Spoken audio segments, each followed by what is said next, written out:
మొదటి పత్రిక 6వ అధ్యాయము 16వ వచనం.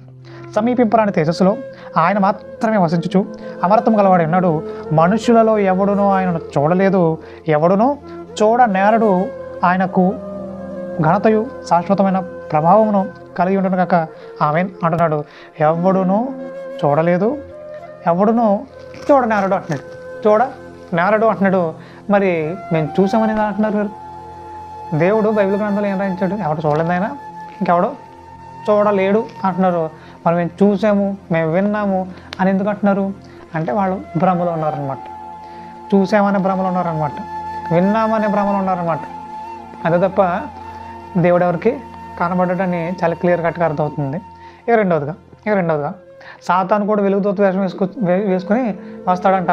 ఒకవేళ మరి చూస్తే అది చూసి ఉండొచ్చు. ముఖ్యంగా ఈ మాటలు విన్నాక చాలామంది వ్యతిరేకం అవుతారు. ఎందుకంటే చాలామంది ఆ భ్రమలో బ్రతుకుతున్నారు కాబట్టి.